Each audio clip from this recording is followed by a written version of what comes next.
Been launching into a series of lessons about burdens is the general topic. 3 weeks ago, we talked about the burden of carrying around a lot of excess baggage, some luggage like guilt and all these other kinds of things that we carry with us seemingly every day. Kind of like Pigpen, it's just this cloud that floats behind us. And then last Sunday, we talked about the burden of worshiping a lesser God. We talked a lot about worshiping the God who we're here to worship today, Yahweh. Today, we're talking about the burden of self-reliance. Now, I know that from my perspective, and certainly my profession, egotism can run rampant. When you're an attorney, a lot of them have very, very big egos. And so you have this idea of just, I can do it my way, kind of like Frank Sinatra, although I'm sorry, I offended my closest friend, Debbie. Instead of using my way from Frank Sinatra, I should have said, my way from Elvis Presley. So my forgiveness, Debbie, please. But anyways, we're talking about the burden of self-reliance, and I've used two passages, both on the same screen. The first is from Isaiah chapter 53, verse 6. It says, we all have wandered away like sheep. Each of us has gone his own way. And then, of course, the familiar 23rd Psalm, verse 1, the Lord is my shepherd. So I wanted to talk to you today, kind of leading up to Father's Day is next Sunday. So I got off on a bit of a tangent, and I wish Doyle were here. He would appreciate the lesson. We have other people who are here. Dale plays golf, so some of the golfers in here will probably appreciate this, but I kind of went off on a tangent because I was thinking if you think you can swing a club like Tiger Woods, even though he may be past his prime, you probably have some thinking to do about that. Or maybe it's not golf, maybe it's football. Remember Joe Montana, San Francisco 49ers, remember him? Awesome quarterback. And I'm thinking, well, sometimes we think, well, we could throw the football just like Joe Montana. We could score as many touchdowns as Joe Montana. Well, good luck. Maybe you could, but it would take a lot of practice. And for young girls, I remember when Lisa was growing up, she was really into soccer. And her idol was a woman by the name of Mia Hamm, probably one of the best female soccer athletes on the planet ever. And that would be a great example to follow. She was a tremendous athlete, and she's even a better person in real life. And that's all good. So then I got to thinking, well, I'm not really following Joe Montana. I'd like to follow Tiger Woods, but I know I can't do that. I'm certainly not following Mia Hamm, so I thought, well, who is it that I've thought about in my mind that I could kind of get behind and follow? Well, there's a fella that caught my attention some time ago because this particular man reminds me a whole lot of me. Now, you've probably never heard of him before because I'm going to ask you, do you possibly remember the 1999 British Open? It's the one that was played in Carnoustie, Scotland. Okay, nothing, right? So you don't know who this guy is. But this player, this golfer, had a 3-shot lead with 1 hole to go. His name, he was a Frenchman. His name was Jean Van de Velde. He was 6 strokes and 480 yards away from a major championship, a wad of cash in his wallet, and a place in the history books. And all Van de Velde had to do was score a 6 on a par 4. Now, I realize some of you are not golfers, but I will tell you that I could score a 6 on a par 4. My mother could probably score a 6 on a par 4. And for Van de Velde, he could have used a banana and a waffle iron and scored a 6 on a par 4. So, you know, we should probably just tell the trophy engraver, why don't you warm up that device, get ready to put in Jean Van de Velde as the winner of the 1999 Open. And get ready to write V's because there's a couple of V's in Van de Velde. Now, I will tell you that the hole is not terribly easy. As you can see from the overhead, it is bisected by 3 what they call wee burns, and that's Scottish for a marshy creek. There's 3 of them, So to get from the tee box to the hole, to the green, there's this meandering wee burn that goes through the entirety of the hole. That shouldn't be a problem for Van de Velde, right? I mean, hit 3 short shots.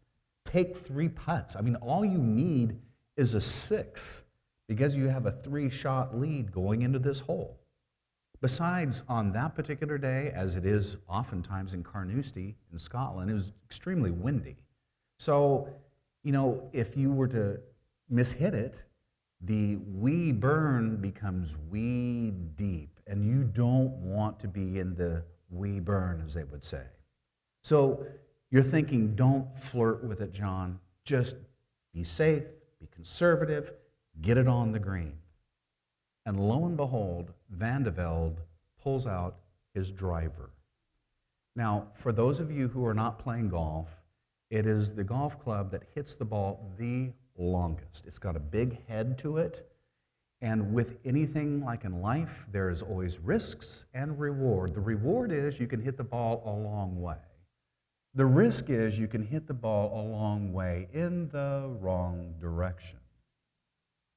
And so I'm thinking somewhere here in Escondido, an armchair duffer who's been kind of lulled to sleep because of this particular championship opens an eye and says, "A driver? Really?" Now, Van de Velde's caddy was a 30-year-old Parisian. His name was Christophe. And he had very untidy English. He had kind of like a paintbrush on his chin and bleached his hair, and it was all kind of propped up under his hat. And after the championship, Christophe said, "I think he and we wanted too much." That's what he confessed later. Van de Velde ends up going to the tee, pulling out the driver, and hits his drive halfway to the Eiffel Tower. Now he's 240 yards away from the green and nothing but a lot of deep grass and heartache in between. Now you're thinking, okay, fine. So you mishit your drive, no problem. Surely you'll just hit it short back into the fairway. I mean, that would be the illogical thing to do. Golf 101 would tell you to do that. The caddy would probably tell you that. Even the Scotsmen who are there say, "Aye, laddie, don't go for the green." Van de Velde says, "I'm going for the green." And so then he pulls out a 2-iron. Now, unless you're Jack Nicklaus, or maybe Ricky Fowler, there are not too many gifted golf athletes that can hit a 2-iron very well. As you can see, it is an iron, and it has almost a vertical face. It hits the ball a long way, but you better know how to handle the 2-iron, because if you don't, you can end up into more trouble. So he pulls out this 2-iron, and the guy in Escondido that was laying on his lounge chair with one eye open, pulling out the driver, is now sitting bolt upright saying, "What? A 2-iron? Well, that would be great if you're teed up on the beach and you want to hit it into the Caribbean. That'd be cool. But not here. You want to hit it short. You want to get it back into the fairway. You want to play it safe." So now all the spectators seeing Van de Velde pull out the 2-iron, they're all quiet. Most out of respect, some of them were in prayer. Van de Velde's 2-iron becomes a 4-iron. Because the next thing you hear is this whack, clang, plop. The ball had caromed off the bleachers and disappears into a marsh that is tall enough to hide a fairly respectable lawn gnome. It is deep, deep stuff. The next shot, he hits into the water, and the next shot, he lands in what we would call the beach, which is just a fancy term for the sand trap. So if you tally the damage at this point in time, you've got Van de Velde with 4 strokes, and because he landed in the water, a penalty. He is lying, as they say, 5. So much for winning the hole. Remember, if he gets a 6, he wins. Now, He's praying for a 7 to just tie. And to the great relief of the entire civilized golfing world watching this championship, Van de Velde does make a 7. But you have to wonder if he ever recovered from the wee little burn because he lost in the playoff. You see, golf, like nylon running shorts, can reveal a lot about a person. So, like I was saying earlier, what the 18th hole revealed about Van de Velde reminds me of a lot like me. Because I've done the same thing. Maybe not in golf, mind you, although I have been known to pull a Van de Velde or two. But all he needed, church, was a 5-iron. And he had to go and pull out the driver.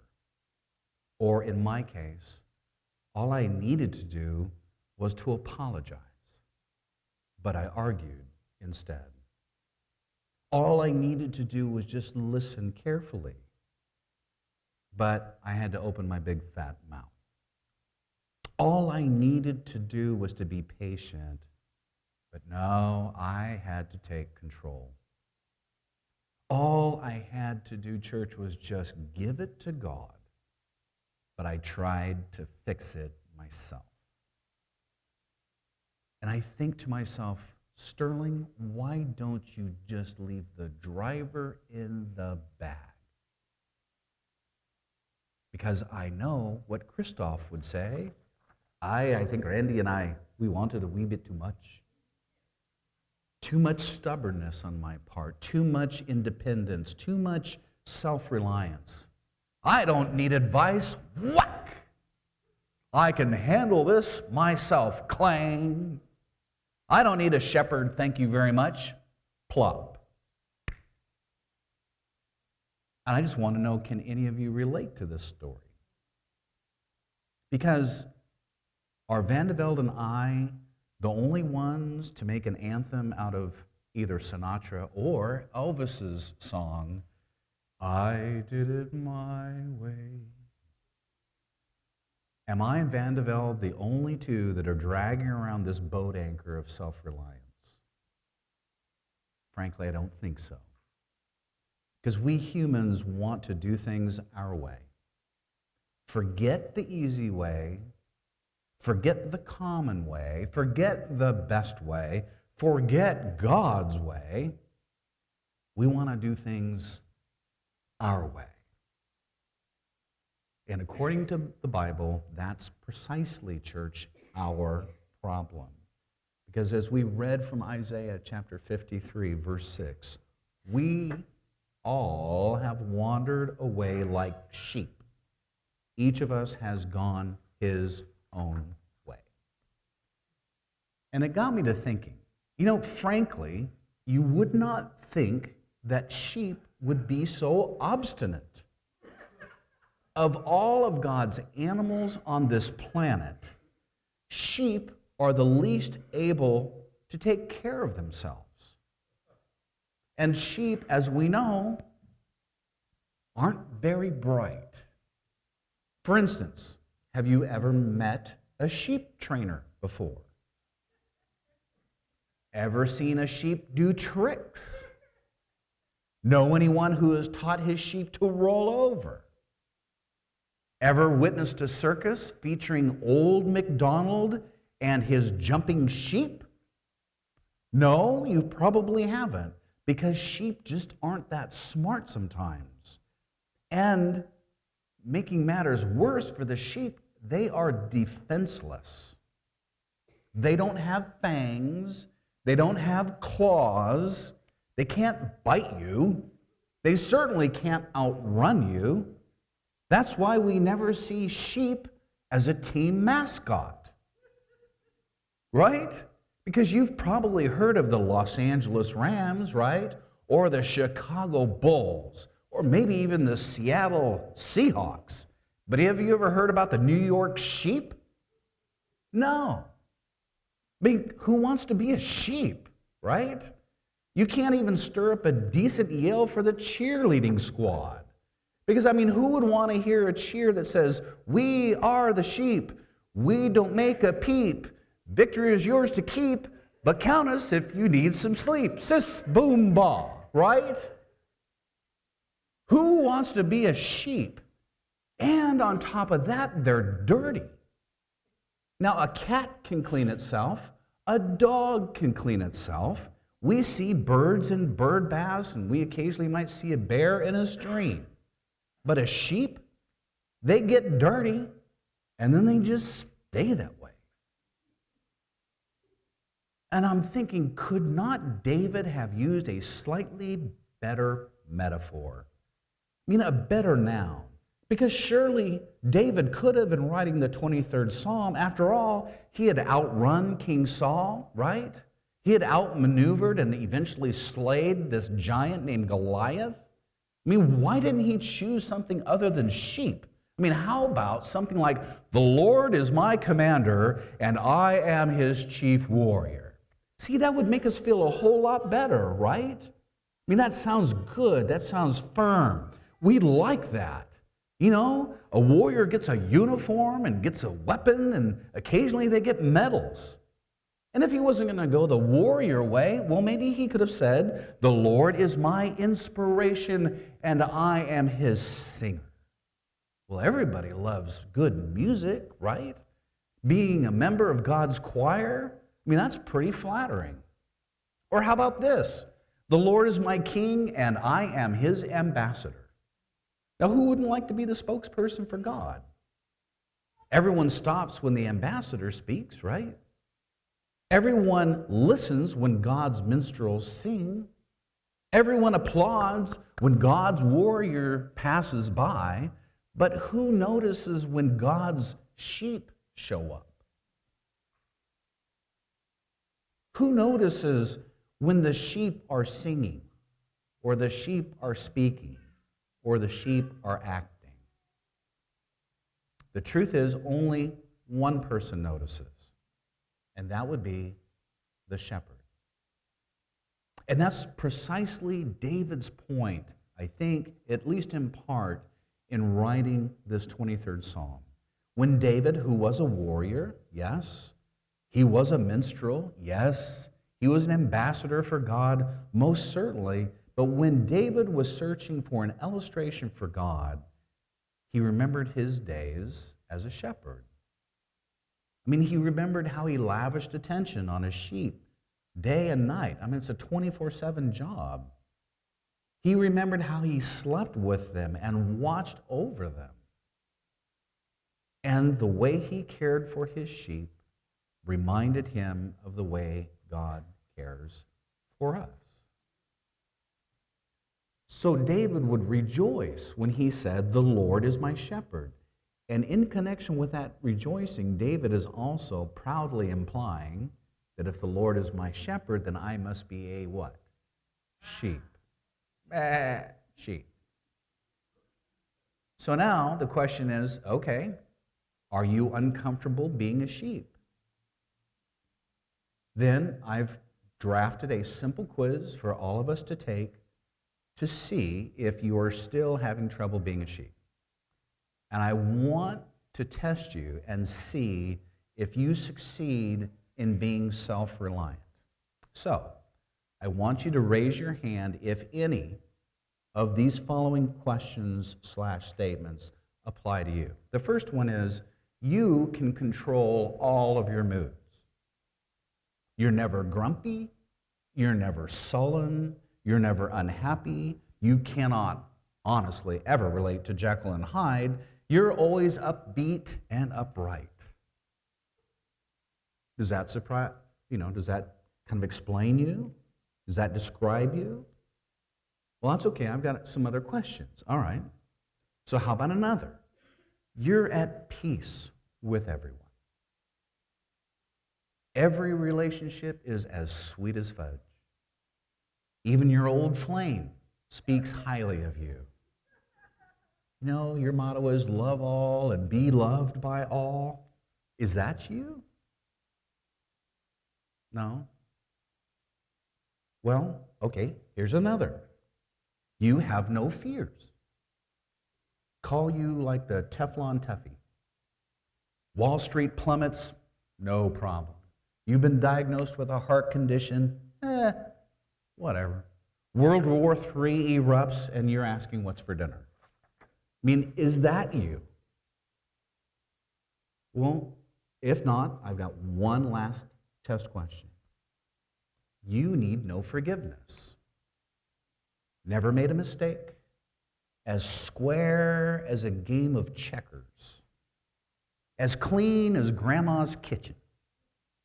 Never cheated, never lied about cheating. Does that describe you?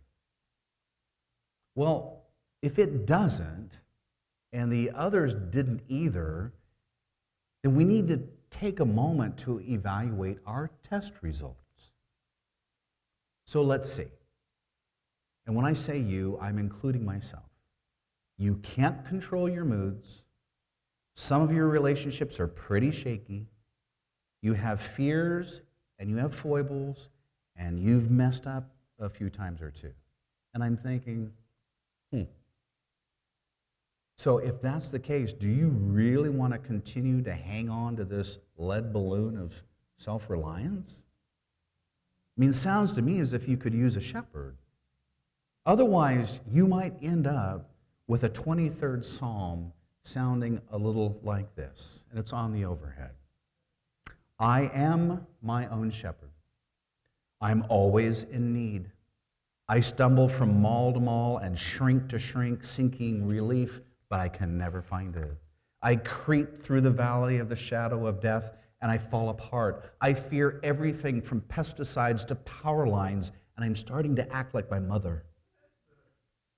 I go to weekly staff meetings, and I'm surrounded by my enemies. I go home, and even my goldfish scowls at me.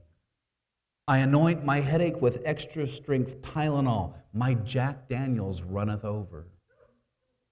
Surely, misery and misfortune will follow me all the rest of my life, and I will live in the desolate house of self-doubt forever. Why is it, church, that the ones who need the shepherd resist him so? That kind of goes back to my story about Van de Velde. Because there's the question for the Van de Veldes of life. Scripture says, do it God's way. Experience says, do it God's way. Every Scot in heaven is saying, aye, laddie, do it God's way. And every so often, we do, don't we? And when we do, when we follow God's lead and keep the driver in the bag, somehow our ball stays on the fairway. You see, church, Jean Van de Velde reminds me a lot of me. And maybe, perhaps, he does too. And let me give you the epilogue to the Van de Velde story. So after Van de Velde loses in the playoff, he was fine for the public. Just fine. But when he went into the scorer's room, because when you're done playing golf as a professional golfer, you have to go in and sign your card, attesting to the score that you've written down for yourself. And you see the golfers, they keep track of this stuff. And when they go into the scorer's booth, the scorer's building, the scorer's table, whatever you want to call it, they have to write down their score and then they have to sign the card. And there have been a few golfers who have lost championships because, honestly, they wrote the wrong number. So it happens. So Van de Velde now has done what he needs to do to kind of stand up to everybody who is in shock of the nearest golfer on the last hole of a championship golf tournament could lose in the playoff. But he keeps a stiff upper lip for everybody until he gets into the scorer's table. And then he puts his head in his hands. And he says, I should have used the driver, or the wedge. I should have used the wedge. In other words, I should have played it safe. He said, you'll all think of me as a coward, but I should have used the wedge. And I'm thinking, John, me too. Sometimes in life, I should have used the wedge. I should keep that driver in the bag. I should offer the apology. I should listen more carefully. I should be more compassionate. I should go along with perhaps somebody else's way instead of my way. Because if you notice from the overhead here, it does say next exit, God's way, right? And there's one arrow pointing down. Do you see that? On the exit for my way, there's 4. And do you see what it says up above on the right-hand side? No exit. You see, when we want to do it our way, you're not going to be able to exit this life the way that God would have you to do. What God wants you to do is exit this life and be with Him. But if we keep insisting on doing it our way, it's not going to happen very easily. Now, there's always patience for all of us. There's time for us. There's grace for all of us. There's forgiveness and compassion for all of us. God is just simply waiting. But until we can learn to keep the driver in the bag and not be so self-reliant, it's going to be very difficult for us to be able to minister to others. And ultimately, that is our responsibility. Like I've told you, coming here to Oak Hill, this is not a club. It's not some sort of unique experience in which you have a membership and you get in and we have bouncers at the door that if you don't have your card, you don't get in. This is more like a hospital where people who are sick should be able to come here and find help spiritually. That's what this church should be. And the only way that people are going to know that there's a remedy for the pain that they're suffering is for each and every one of us to invite them in and allow them to hear the good news about Jesus Christ. So I would encourage you, this week, there's going to come, I can guarantee you, a time in which you want to pull the driver out of the bag. You want to go big. You want to hit it far. I'm just asking you to check yourself, and more importantly, check with God. Maybe pull out the wedge. Just hit a nice, safe, short shot down the middle of the fairway to set you up for the next shot onto the green. Because sometimes when we pull the driver out of the bag, we make a big splash, but sometimes it's into the lake. So that's your challenge this week. Keep your driver in your bag. Go for something that you know that God would have you to do, and be content with that shot. Life, like golf, is a series of steps. Unless you're really lucky on a par 3, very seldom do people get a hole-in-one. More often than not, it takes a few shots to get the ball into the hole. And for us in life, it takes us several steps to get us to where God wants us to be as His children. But like a sculptor, He keeps chipping away at this exterior of us to reveal what He's created within. And that's what our life here as Christians is like. And we just want to invite along people with us on the journey to experience what we do too. So we've picked a song to get you to think, have you been to Jesus? Now, most everybody here is a Christian, so I realize I'm probably preaching to the choir. Some of you may not be. Or some of you may be a Christian, but you haven't seen Jesus in a long time. So this song prompts that question. Have you been to Jesus? Have you asked Him to be your Savior? Have you committed your life to Him to lead your life in such a way that you can bring others along with you? Instead of hitting it big with the driver, just little short, safe shots to lead to the final destination. So we're going to stand and sing this song. If you have any announcements or prayer requests, you can tear out that inside portion of the bulletin. You can hand them up at this time, and then we'll talk about those at the close of service. Let's stand and sing, please.